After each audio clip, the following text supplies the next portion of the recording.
I went to a Warhammer tournament, and I want to talk about it. Well, hello, it's me, your wildest dream, your worst nightmare, and Titan of Joy Jubilee. So, I don't know if you guys knew this, but I play Warhammer. I play Warhammer a lot. And I got to go to my first real tournament. Well, I mean, I went to a real tournament before, but I didn't know what I was doing. I kid you not, my 6th game of Warhammer was the first game of that last grand tournament that I'd been in. And I was looking back through my scoring app, and I played about 50 games in 10th edition. And almost all of them have been since that tournament. So, this felt like my first tournament where I actually kind of knew what I was doing. It's called the Storm of Silence, and they had a 40k, a Horus Heresy, and an Age of Sigmar tournament all going on at the same time. It's run by Gamers Haven, which is a game store in Spokane, Washington, which is where this tournament was. Anyway, I go to lots of little one-day tournaments, and those have a very different, much more casual vibe to them than this did. Like, the document about all the things that you needed to make sure you were doing was extremely long. There were lots of rules about what you could actually use to substitute different units for others, which was generally, you can't. And lots of very serious scoring, and there was almost 120 people in the tournament. There was 120 people in the 40k tournament, I believe. And some people are there to win. There were some very serious players there from that, like, I recognize some of their names. My last tournament, I went 1-4, and my whole goal the whole weekend was just to get at least. And my first game was against Paul's Hypercrypt Necrons, and they're scary. It's kind of one of the big bad lists right now. That's kind of the one to beat. And I can see why. I don't actually think I destroyed a single unit, because they heal, they're really tough, they can disappear and heal while they're not even on the board. It's a lot to deal with. He was a very fun opponent, but that list was mean. It was unkind. I kind of don't have a lot of answers for it. Hypercrypt's whole deal is that every turn they can pull a bunch of units up into Deep Strike and launch them back down in places that are advantageous to them, but make it harder for you to, shoot and charge and all that stuff. And predictably, I got badly schmacked down in that game. In fact, it was so bad that I just decided to feel good about holding him to only 88 points. But yeah, as you can see over here, I did okay on primary, but just really struggled to get anything else done. And unlike the Necrons, when my girls get knocked off the table, they don't come back. Also, I didn't take any pictures of that for some reason. Now, to be perfectly honest, I was happy this happened. The last several RTTs that I've gone to, the one-day tournaments, I've always won my first one or maybe even 2 games, and it makes it a little more tense because I'm like, maybe this is the time I do it. Maybe this is the time I go all the way. But the way the pairings work is you match up with people who are your same record. So the games then from this point on get a lot more casual. They're just people that know that they're not going to win at all, or it's very unlikely you're going to win at all, and they're just people there to have a good time. And so after dealing with hordes of teleporting robots, I deal with hordes of teleporting space marine. My second game was against Jeremy's Grey Knights, which is an army that I've never faced. His list was basically 3 of these Dread Knights, 1 named Dread Knight, a Land Raider, and a lot of Terminators inside that Land Raider. Come to think of it, this might be one of the most elite, the smallest number of units that I've ever faced off across. And I got a really big head about it, because in round 2, I blew up 2 of these Dread Knights, no problem. And I think that was the last thing I destroyed in the entire game.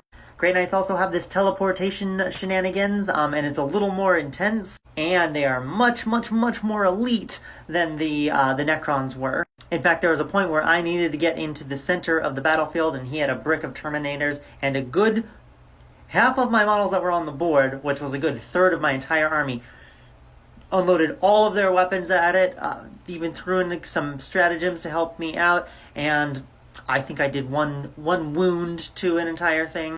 And then the chaplain just healed the wound up at the beginning of his turn. Despite the uphill battle, I did manage to get 83 points, which is a pretty good score, but he got 91, so I did lose that game too. He was an absolutely delightful opponent, and we had a really good time.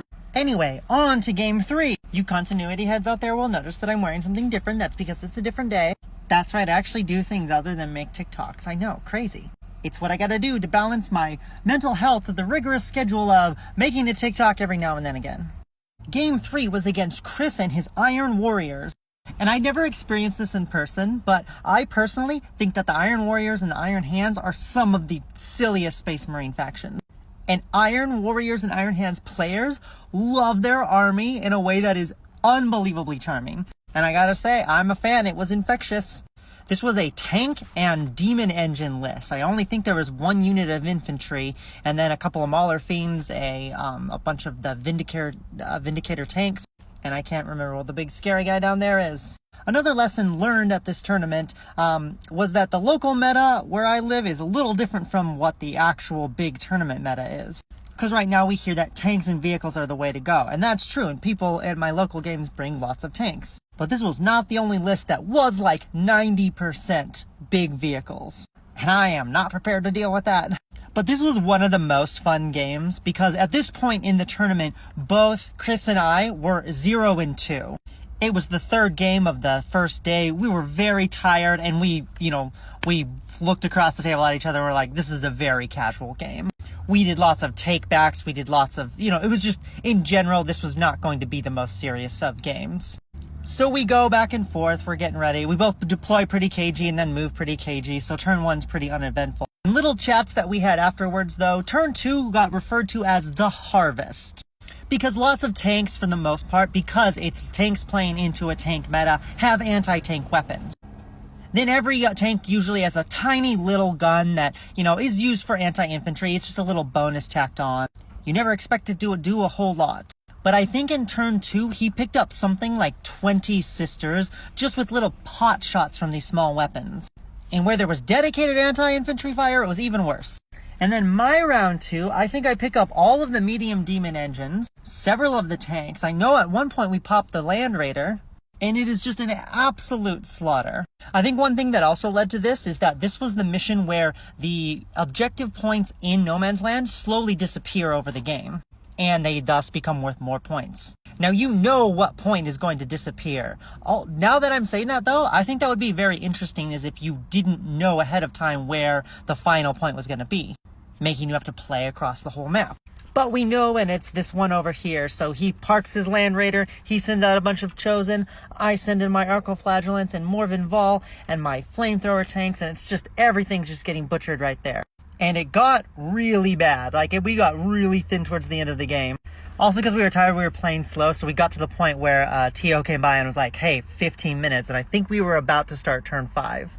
So we're fast playing, we're just looking at what's left, and, Morven Vol's unit's gone, the Chosen are gone, the Land Raider's gone, all of the Sisters are gone, and there are 3, probably more like 5 Arcoflagellants parked on this point, and that's the final one.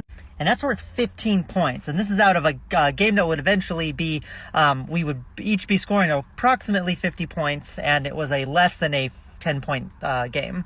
So this is big. This is for all the chips. And I go last, which means I score my points at the very end. So that means on his turn 5, he's now ahead, but just a little bit. And he knows if he doesn't get me off of that point, I will automatically score the 15 at the bottom.